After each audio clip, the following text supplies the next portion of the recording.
इस्राएल के प्रधानमंत्री नेतन्याहू की संगत में देखिए किस तरह से खिलखिला रहे हैं भारतीय प्रधानमंत्री नरेंद्र मोदी। प्रधानमंत्री नरेंद्र मोदी एक ऐसे वक्त इस्राएल पहुंचे जब ट्रंप कभी भी ईरान पर हमला कर सकते हैं। ये मत भूलिए, जब 12 दिन की जंग चली इस्राएल और ईरान या इस्राएल अमेरिका और ईरान के बीच, तब भी अमेरिका और ईरान के बीच में बातचीत चल रही थी। एक ऐसे वक्त पर मोदी इस्राएल पहुंचे, मगर आज दोस्तों एक बात तय हो गई। प्रधानमंत्री नरेंद्र मोदी, जिन्होंने आज तक गजा में हुए नरसंहार पर खुलकर कभी कोई बयान नहीं दिया। देखिए, लिखित बयान जारी करना, भारत सरकार की तरफ से आधिकारिक बयान जारी करना, वो एक अलग बात है, मगर एक मंच पर नेतन्याहू ने जिस तरह का नरसंहार गजा में किया, जहां हजारों बेकसूर औरतों और बच्चों को मौत के घाट उतार दिया गया, करीब 70,000 लोगों को मौत के घाट उतार दिया गया, प्रधानमंत्री आज तक इस पर खामोश थे, आज तक कुछ नहीं कहा। आज जब नेसेट में उन्हें सम्मानित किया गया, तब प्रधानमंत्री नरेंद्र मोदी ने हमास के हमले पर उसकी सख्त शब्दों में मजम्मत की। यानी कि हमास ने जो हमला किया, जिसमें करीब 1200 से 1300 इस्राएली मारे गए, उस पर प्रधानमंत्री ने नेसेट में अपना बयान दिया और कहा कि हम आपके दर्द को समझते हैं। मगर प्रधानमंत्री नरेंद्र मोदी के पास कभी भी किसी मंच की कमी नहीं रही है।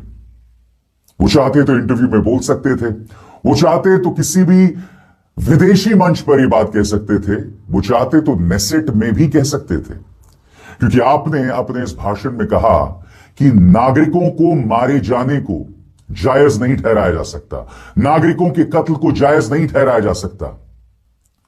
गजा में क्या हुआ वो तो सोच के भी सिहरन पैदा होती है, मगर प्रधानमंत्री आज तक उस पर खामोश थे।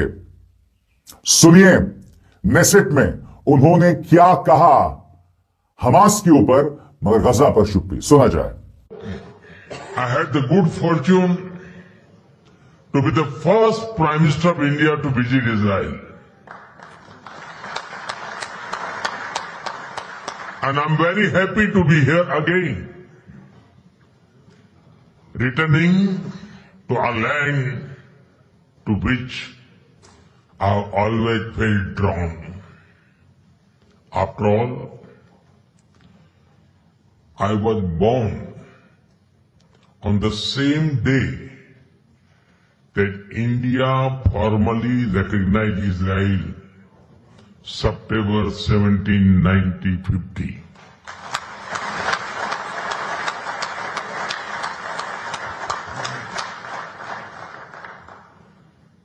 Honorable members, I also carry with me the deepest condolences of the people of India for every life lost and for every family whose world was shattered in the barbaric terrorist attack by Hamas on October 7. We feel your pain. We share your grief. India stands with Israel firmly, with full conviction in this moment and beyond. बड़ा सवाल यही किया जा रहा है दोस्तों कि क्या नेतन्याहू से दोस्ती के चक्कर में प्रधानमंत्री नरेंद्र मोदी मुस्लिम देशों से दूरी बना रहे हैं? और यह सवाल क्यों किया जा रहा है? क्योंकि देखिए, आप किसी देश की यात्रा पर जा सकते हैं, मुद्दा वो नहीं है। मुद्दा यह है कि लगातार भारत के अंदर मॉब लिंचिंग्स की आए दिन खबर आती है। मुसलमानों के खिलाफ स्वयं प्रधानमंत्री नरेंद्र मोदी ने आपत्तिजनक बयान दिए हैं। उनकी जो तमाम नेता, मंत्री, मुख्यमंत्री हैं, चाहे हेमंत बिस्वा शर्मा हो, पुष्कर सिंह धामी हो, गृह मंत्री अमित शाह हो, छोटे छोटे नेता हो, नितेश राणे, प्रवेश साहिब सिंह वर्मा, कपिल मिश्रा, अनुराग ठाकुर, पूरी सरकार और भाजपा भरी हुई ऐसे नेताओं के साथ, और यह संदेश अक्सर मुस्लिम देशों को जाता है। और आज प्रधानमंत्री ने स्पष्ट कर दिया कि नेतन्याहू की दोस्ती के लिए वो मुस्लिम देशों से बैर ले सकते हैं। आखिर क्यों? गौर फरमाएं प्रधानमंत्री ने अपने भाषण में क्या क्या कहा। प्रधानमंत्री मोदी ने इसराइल पर 7 अक्टूबर 2023 को हुए हमास के हमले की साफ शब्दों में निंदा करते हुए कहा कि भारत इस बर्बर आतंकी हमले में मारे गए सभी लोगों के प्रति शोक व्यक्त करता है और इससे पीड़ित लोगों के दुख को साझा करता है। प्रधानमंत्री नरेंद्र मोदी ने कहा कि भारत और इसराइल में कई समानताएं हैं और दोनों देश कई मामलों में सहयोग कर रहे हैं। प्रधानमंत्री ने कहा कि भारत ने संयुक्त राष्ट्र सुरक्षा परिषद की पहल गजा पीस इनिशिएटिव का समर्थन किया है। उन्होंने कहा कि हमारा मानना है कि इससे क्षेत्र में शांति स्थापित करने में मदद मिलेगी और इससे फलस्तीन के मसले का भी समाधान होगा। आज मैं एक सवाल पूछना चाहता हूं। प्रधानमंत्री नरेंद्र मोदी ने गजा पीस इनिशिएटिव का समर्थन किया। यह अपने आप में एक बहुत ही विवादित बयान है और मैं आपको बताता हूं क्यों। क्योंकि गजा पीस इनिशिएटिव के पीछे अमेरिका और इसराइल है और आप जानते हैं सो कॉल्ड गजा पीस इनिशिएटिव में ऐसी ढेरों मिसालें आई हैं जहां बेकसूर बेबस थका हारा फलस्तीनी गजा का निवासी मदद के लिए पहुंचता है और इसराइली सैनिकों ने उन्हें मौत की घाट उतार दिया। ढेरों मिसालें ऐसी। जी हां, दर्जनों लोगों को इस्राएली सेना ने, आईडीएफ ने, जो लोग मदद मांगने आए थे, जो आतंकवादी भी नहीं थे, जिनके हाथों में हथियार नहीं थे, जो लाइनों में लगे हुए थे मदद के लिए, उन्हें मौत की घाट उतार दिया है। और प्रधानमंत्री उस गजा पीस इनिशिएटिव का समर्थन कर रहे हैं। यह अपने आप में बहुत मायने रखता है दोस्तों। मैं क्यों कह रहा हूं कि प्रधानमंत्री नरेंद्र मोदी ने नेतन्याहू से दोस्ती के लिए मुस्लिम देशों को दूर कर दिया। पिछले 75 साल की जो विदेश नीति थी जिसका अनुसरण भारत करता आया है, उसे एक लम्हे में मानो प्रधानमंत्री ने दफन कर दिया है। और सबसे बड़ी बात यह मत सोचिए कि गजा पर जो भारत की सोच है, क्योंकि भारत स्वतंत्र फलस्तीनी राज्य का समर्थन 1947 से करता रहा है और इसे आगे बढ़ाया था भारतीय जनता पार्टी के ही एक और प्रधानमंत्री अटल बिहारी वाजपेयी ने। यानी कि भाजपा ने भी यह किया है। जब अटल बिहारी वाजपेयी विदेश मंत्री थे जनता पार्टी की सरकार में, तब भी उन्होंने गजा के समर्थन में बयानात दिए और आज प्रधानमंत्री ने गजा पर चुप्पी अख्तियार करके और खुलकर नेतन्याहू की दोस्ती स्वीकार करके उसे कहीं ना कहीं दफन कर दिया है। आगे गौर फरमाएं प्रधानमंत्री ने क्या कहा। प्रधानमंत्री मोदी ने कहा कि नागरिकों की हत्या को किसी भी तरह से तर्क संगत नहीं ठहराया जा सकता। उन्होंने कहा कि भारत इस बात को समझता है। मुंबई हमलों में हमारे निर्दोष नागरिकों की जाने गई थी, जिसमें इसराइली नागरिक भी शामिल थे। प्रधानमंत्री नरेंद्र मोदी ने होलोकॉस्ट को दुनिया के इतिहास का सबसे काला अध्याय बताया।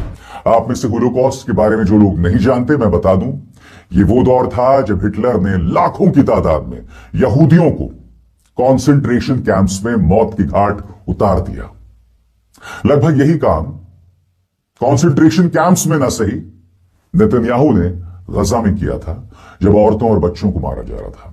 आगे भारत और इसराइल की हजारों साल पुरानी सभ्यताओं का जिक्र करते हुए प्रधानमंत्री ने कहा कि भारत के लोग इसराइल की उपलब्धियों के लिए उनका सम्मान करते हैं। इसराइल के साथ अपने विशेष संबंध का जिक्र करते हुए प्रधानमंत्री ने कहा कि उनका जन्म उसी दिन यानी 17 सितंबर 1950 को हुआ जिस दिन भारत ने इसराइल को मान्यता दी थी। जी हां, और वो दोस्ती जय वीरू वाली लगातार दिखाई दे रही थी। ये दोस्ती हम नहीं तोड़ेंगे। सुना जाए। Honorable members, we are both ancient civilizations, and it is perhaps no surprise that our civilizational traditions also reveal philosophical parallels. In Israel, the principle of Tikkun Olam speaks of healing the world. In India, Vasudhaiv Kutumbakam affirms that the world is one family. Both ideas extend responsibility beyond immediate boundaries. They ask societies to act with compassion and moral courage. Judaism emphasizes halakha, guiding everyday conduct through law and practice. Hindu philosophy speaks of dharma, the moral order that shapes duty and right action. In both traditions, ethical life is lived through action and faith is expressed through conduct. There is an enduring similarity in our festivals as well. You celebrate Hanukkah with the warm glow of candles. Around the same time, we celebrate Diwali, the festival of lights, with the gentle radiance of lamps. Soon, India will celebrate the festival of Holi, filled with happiness and color. And around the same time, Israel will also celebrate Purim with enthusiasm and joy.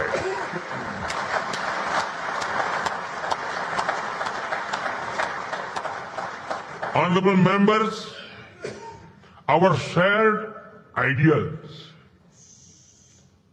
are the deep foundations that give stand to our modern partnership. We are democracies shaped by history and focus on the future. Our partnership is grounded in shared experience and shared aspirations. Our strong partnership not only serves national interests, but also contributes to global stability and prosperity. Let us ensure that the friendship between India and Israel remains a source of strength in an uncertain world. और बात वहां नहीं रुकती दोस्तों, मैं वो लम्हा आपको दिखाना चाहता हूं जो प्रधानमंत्री नरेंद्र मोदी पहली बार प्लेन से उतरे। नेतन्याहू उनकी तारीफ कर रहे थे और नेतन्याहू ने यह तक कहा कि उनकी पत्नी ने जो कोट पहना हुआ है उसका रंग प्रधानमंत्री नरेंद्र मोदी का जो पॉकेट कवर क्लॉथ है उससे मिलता जुलता है। और प्रधानमंत्री खुद क्या कह रहे थे ये आप खुद सुनिए। अक्सर आपने देखा होगा कि प्रधानमंत्री जब विदेश यात्राओं में जाते हैं और लोगों से बात करते हैं तो उसका ऑडियो जारी नहीं होता। अब आपको समझ आएगा कि वो ऑडियो क्यों जारी नहीं होता। देखिए क्या हो रहा था।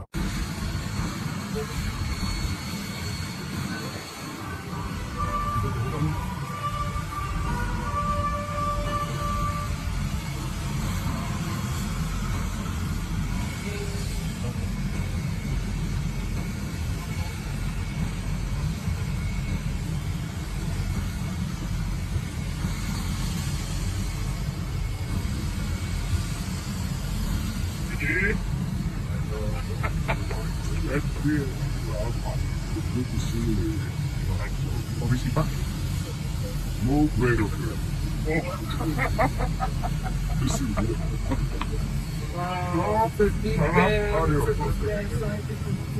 You see what you want?